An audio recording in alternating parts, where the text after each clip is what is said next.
UPPCS pre exam के previous question paper को solve करेंगे, जिसमें हम टॉपिक रेस्पायरेशन का सेलेक्ट किए हैं। तो रेस्पायरेशन से संबंधित जो क्वेश्चन यूपीपीसीएस जूलॉजी में पूछे गए हैं प्री एग्ज़ाम में, उस क्वेश्चन को हम सॉल्व करते हैं। जिसमें से क्वेश्चन नंबर फर्स्ट है, which of the following will be the cardiac output in litre पर minute of a heart that has a stroke volume of 0.07 liter per minute and is beating at a rate of 90 per minutes। तो क्या समझेंगे आप? इस question में आपसे पूछा गया है कि आपको कार्डियक आउटपुट बताना है इन लीटर पर मिनट में, जिसमें जो हार्ट है उसका स्ट्रोक वॉल्यूम 0.07 लीटर पर मिनट है और हार्ट का जो बीटिंग रेट है वो 19 पर मिनट्स है। यानी स्ट्रोक वॉल्यूम 0.07 लीटर पर मिनट है और हार्ट बीट का जो रेट है वो 90 पर मिनट्स है। तो स्ट्रोक वॉल्यूम क्या होता है आप समझते हैं। 1 मिनट में हमारे हार्ट के लेफ्ट वेंट्रिकल के द्वारा पंप किए गए ब्लड का टोटल अमाउंट कार्डियक आउटपुट कहलाता है और हमारे लेफ्ट वेंट्रिकल के द्वारा एक बार में भेजा गया ब्लड स्ट्रोक वॉल्यूम कहलाता है। तो एक बार में भेजे गए ब्लड को स्ट्रोक वॉल्यूम और 1 मिनट में जितनी बार टोटल अमाउंट के ब्लड को भेज दिया जाता है, उस टोटल अमाउंट ऑफ ब्लड को हम कार्डियक आउटपुट कहते हैं। यहाँ पर कार्डियक आउटपुट का एक फार्मूला होता है। कार्डियक आउटपुट बराबर होता है स्ट्रोक वॉल्यूम ऑफ हार्ट गुणे ब्रीदिंग रेट पर मिनट। तो यहाँ पर स्ट्रोक वॉल्यूम दिया गया है 0.07 और जो हार्ट बीट रेट है वो 90 पर मिनट है। तो यहाँ पर कार्डियक आउटपुट को निकालने के लिए हमें स्ट्रोक वॉल्यूम गुणे बीटिंग रेट यहाँ पर कर लेना है और जिससे हमें कार्डियक आउटपुट पता चल जाएगा। तो यहाँ पर 0.07 इंटू 90 को जब गुणा करते हैं तो यहाँ पर जो आंसर आता है वो 6.30 आता है। तो इसका जो राइट आंसर हो जाएगा वो 6.30 हो जाएगा। नेक्स्ट है, what is the net gain of ATP molecule when 1 molecule of glucose is broken down into 2 molecules of pyruvic acid during glycolysis within a cell। आपको नेट गेन एटीपी बताना है।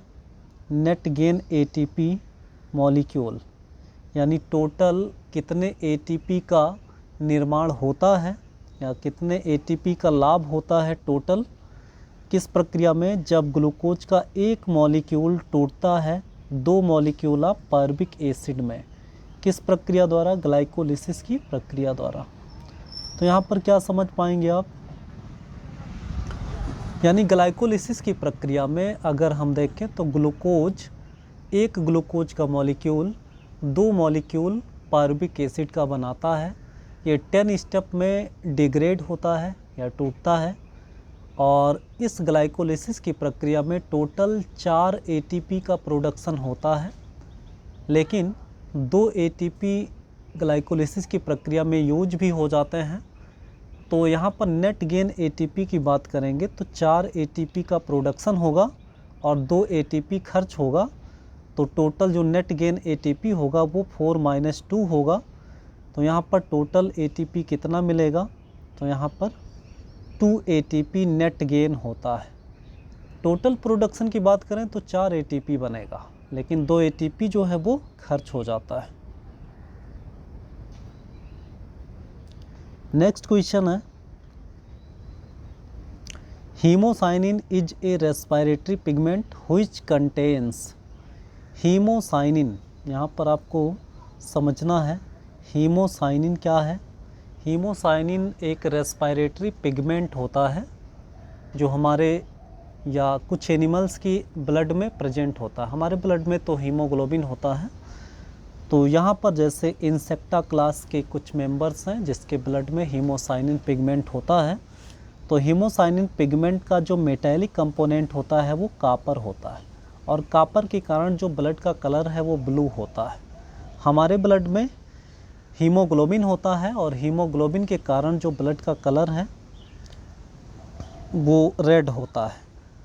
यहाँ पर आपको समझना है, हमारे हीमोग्लोबिन में जो मेटेलिक कंपोनेंट है वो आयरन होता है, लेकिन जो हीमोसाइनिन पिगमेंट होता है उसका मेटेलिक कंपोनेंट कापर होता है। मैग्नीशियम क्लोरोफिल में पाया जाता है। मैग्नीशियम कहाँ मिलेगा? क्लोरोफिल में मिलेगा। और मैग्नीज क्या होता है? मैग्नीज तो कोई रेस्पिरेटरी पिगमेंट होता ही नहीं, या किसी भी पिगमेंट में मैग्नीज नहीं पाया जाता। तो हीमोसाइनिन रेस्पिरेटरी पिगमेंट है जो क्या कंटेन कर रहा है? यहाँ पर कापर को कंटेन कर रहा है। नेक्स्ट क्वेश्चन है, during exercise panting is due to. Exercise के दौरान हम पैंटिंग मतलब हाँफने क्यों लगते हैं, तेज़ी से सांस लेने लगते हैं, हमारे शरीर में गर्मी ज़्यादा हो जाता है, इसका क्या रीज़न है?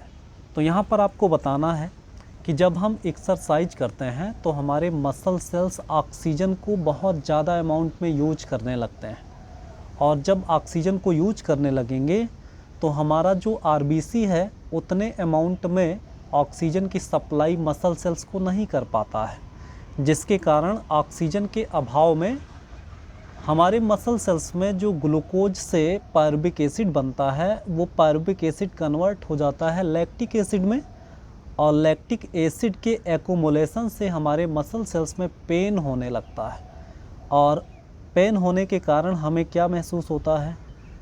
पेन होने के कारण जो है हम थक जाते हैं, ठीक है। उसके बाद हमारा जो हार्ट बीट है वो भी बढ़ जाता है, हमारा जो ब्रीदिंग रेट है वो भी बढ़ जाता है।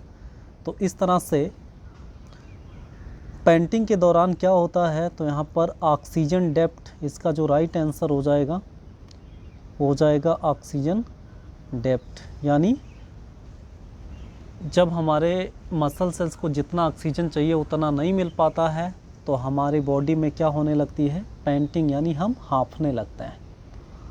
तो ये इसका राइट आंसर है ऑक्सीजन डेप्थ।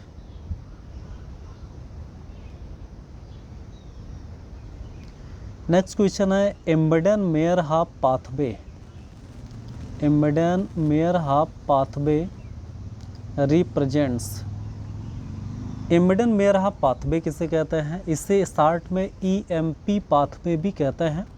यहाँ पर एम्बेडन मेयर हाफ और पैरेनस भी यहाँ पर 3 साइंटिस्ट थे जिन्होंने ग्लाइकोलिसिस के पाथवे को डिस्क्राइब किया था।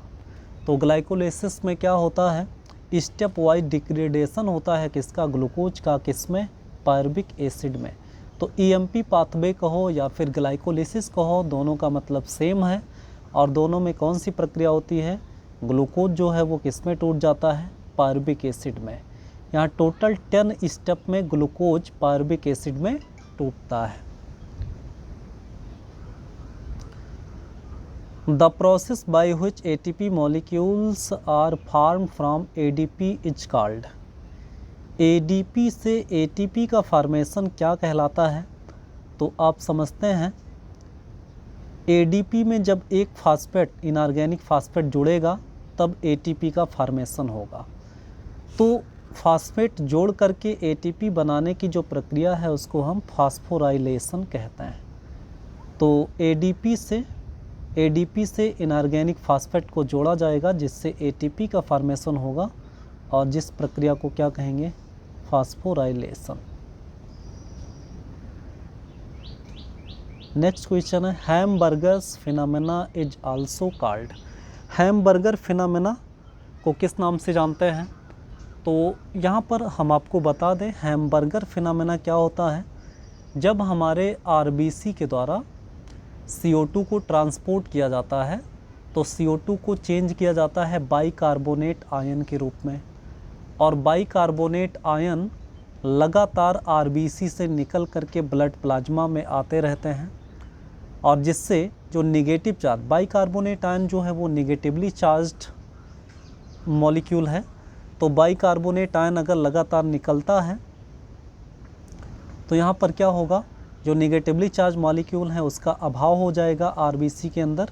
तो उस निगेटिवली चार्ज मॉलिक्यूल को या उसके बैलेंस को मेंटेन करने के लिए प्लाज्मा से क्लोराइड आयन की एंट्री लगातार आरबीसी में होती रहती है, और जिस प्रक्रिया को हम क्लोराइड शिफ्ट कहते हैं। तो हैम्बर्गर फिनोमेना को किस नाम से जानते हैं? इसे क्लोराइड शिफ्ट के नाम से जानते हैं। नेक्स्ट क्वेश्चन है, द फ्यूमरेज एंजाइम कन्वर्ट्स। यहाँ पर फ्यूमरेज एंजाइम की बात हो रही है। फ्यूमरेज एंजाइम, सबसे पहले आपको ये जान लेना है कि फ्यूमरेज एंजाइम ये किस प्रोसेस का एंजाइम है। तो आप समझेंगे ये क्रेब्स साइकिल का एंजाइम होता है। और क्रेब्स साइकिल में जहाँ पर फ्यूमेरिक एसिड को मैलिक एसिड में कन्वर्ट किया जाता है, उस जगह कौन सा एंजाइम इन्वॉल्व होता है? Fumarase enzyme. तो फ्यूमरेज एंजाइम जो है वो फ्यूमेरिक एसिड को मैलिक एसिड में कन्वर्ट करता है। तो इसलिए इसका जो राइट आंसर है वो ऑप्शन नंबर बी हो जाएगा। नेक्स्ट क्वेश्चन है, which of the following processes makes direct use of oxygen. इनमें से कौन सी प्रक्रिया है जो ऑक्सीजन को डायरेक्टली यूज करती है?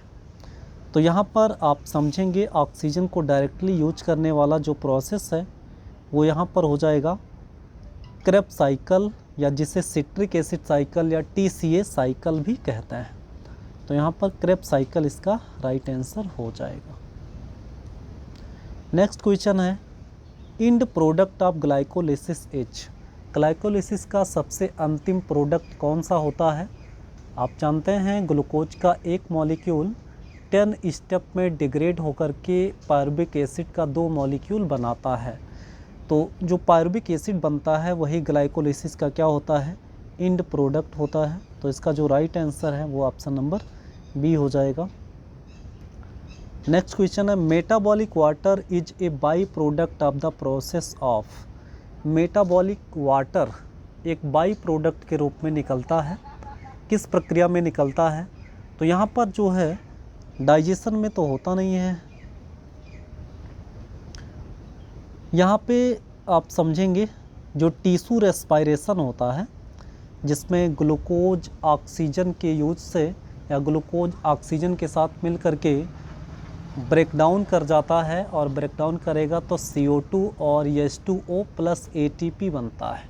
तो सेलुलर रेस्पायरेशन में ग्लूकोज ऑक्सीजन के साथ मिल करके CO2, H2O और ATP बनाता है। तो जो H2O बनता है वही मेटाबॉलिक प्रोडक्ट होता है, जो किसमें होगा? टिश्यू रेस्पायरेशन में होता है। नेक्स्ट क्वेश्चन है, most of the CO2 in blood is carried as. अधिकांशतः CO2 का जो कैरी है, मतलब CO2 किस फॉर्म में मोस्टली ट्रांसपोर्ट होता है? तो यहाँ पर देखेंगे हमारे ब्लड में CO2 का ट्रांसपोर्टेशन 3 रूपों में होता है, जिसमें से पहला है बाइकार्बोनेट आयन, दूसरा है डिजॉल्व स्टेज में, और तीसरा है कार्ब एमिनो हीमोग्लोबिन के रूप में। तो 70% जो CO2 है वो बाइकार्बोनेट आयन के रूप में ट्रांसपोर्ट होता है, और 23% CO2 कार्ब एमिनो हीमोग्लोबिन के रूप में ट्रांसपोर्ट होता है, और 3% CO2 डिजॉल्व फॉर्म में ट्रांसपोर्ट होता है। तो मोस्टली किस फॉर्म में हमारा CO2 ट्रांसपोर्ट होगा? तो 70% बाइकार्बोनेट आयन के रूप में ट्रांसपोर्ट होता है। नेक्स्ट क्वेश्चन है, during exercise panting is due to. ये क्वेश्चन आप कर चुके हैं। इसका जो राइट आंसर हो जाएगा वो ऑक्सीजन डेप्थ हो जाएगा। ऑक्सीजन के अभाव में हमारे मसल सेल्स को पर्याप्त ऑक्सीजन नहीं मिल पाता है, और पर्याप्त ऑक्सीजन ना मिलने से जो पायरुविक एसिड है वो लैक्टिक एसिड में कन्वर्ट होने लगता है, जिससे हमारी बॉडी में पैंटिंग यानी हम हाँफने लगते हैं। नेक्स्ट क्वेश्चन है, during body activity ORR exercise the burning of glucose ORR the expenditure of energy increases excessively due to which one goes out of breath, this is known as. यहाँ पर भी same question है। हमारी body activity, जब हम exercise करते हैं जब हम एक्सरसाइज करते हैं तो एक्सरसाइज के दौरान क्या होता है, ग्लूकोज की बर्निंग होती है, और ग्लूकोज की बर्निंग होने से क्या होता है, एनर्जी जो है वो एक्सपेंड होता है, यानी एनर्जी का जो खर्च है वो बढ़ जाता है। और बढ़ जाने से क्या होगा कि हमारा जो ब्रीथ है, हमारा जो सांस है वो क्या हो जाता है, वो तेज़ी से हमारा जो सांस है वो बढ़ जाता है। तो आप समझ पाते हैं ये भी जो क्वेश्चन है ये ऑक्सीजन डेप्थ का ही है। तो यहाँ पर जो राइट आंसर है वो ऑक्सीजन डेप्थ हो जाएगा। नेक्स्ट है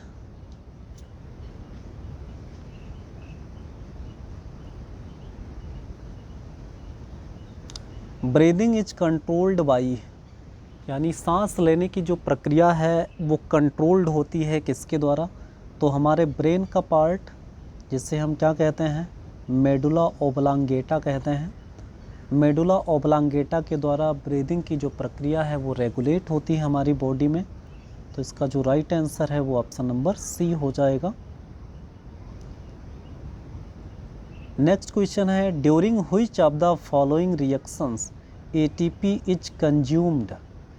एटीपी खर्च हो जाता है किस रिएक्शन में, तो यहाँ पर आप समझते हैं पहला रिएक्शन है ग्लूकोज जो है वो टूटता है ग्लूकोज 6 फास्फेट, ग्लूकोज से ग्लूकोज 6 फास्फेट यहाँ पर बनता है। ये ग्लाइकोलिसिस का फर्स्ट स्टेप है, और इस फर्स्ट स्टेप पर आपने देखा होगा यहाँ पर एक एटीपी यूज हो जाता है। उसके बाद किसी भी स्टेप में एटीपी यूज नहीं होता है। तो ये ग्लाइकोलिसिस का फर्स्ट स्टेप है जहाँ पर एटीपी यूज होता है। तो यहाँ पर कौन सा रिएक्शन है जिसमें एटीपी कंज्यूम होगा, तो यहाँ पर ऑप्शन नंबर ए हो जाएगा। ऑप्शन नंबर ए में एटीपी यूज होता है। नेक्स्ट क्वेश्चन है एटीपी इज, एटीपी क्या है, इसको तो आप जानते हैं एडिनोसिन ट्राईफॉस्फेट, इसका फुल फॉर्म होता है। ये एनर्जी रिच कंपाउंड होते हैं, आपको पता है ये एनर्जी देते हैं हमें। तो यहाँ पर an enzyme which brings about oxidation, ये एक एंजाइम है जो ऑक्सीडेशन में हेल्प नहीं, ये गलत है, ये जो ऑप्शन है ये गलत दिया गया है। ए हार्मोन, एटीपी कोई हार्मोन नहीं है। नेक्स्ट है a molecule with high energy phosphate bond, ये ऑप्शन सही है। हाई एनर्जी फास्फेट बॉन्ड वाला ये मॉलिक्यूल होता है, प्रोटीन भी नहीं होता है ये। तो इसका जो राइट आंसर है वो ऑप्शन नंबर सी हो जाएगा। नेक्स्ट क्वेश्चन है cytochrome oxidases are found. Cytochrome oxidase enzyme है जो इलेक्ट्रॉन ट्रांसपोर्ट सिस्टम में यूज होता है। तो साइटोक्रोम ऑक्सीडेज एंजाइम कहाँ पाया जाएगा, तो यहाँ पर ऑप्शन में दिया गया है ऑन क्रिस्टी ऑफ माइटोकॉन्ड्रिया, यानी माइटोकॉन्ड्रिया के क्रिस्टी पर, on outer wall of mitochondria, mitochondria के आउटर वॉल पर, उसके बाद in the matrix of mitochondria, in the lysosome. तो जो माइटोकॉन्ड्रिया का क्रिस्टी होता है उसी क्रिस्टी पर साइटोक्रोम ऑक्सीडेज एंजाइम पाया जाता है। तो इसका जो राइट आंसर है वो ऑप्शन नंबर ए हो जाएगा। नेक्स्ट क्वेश्चन है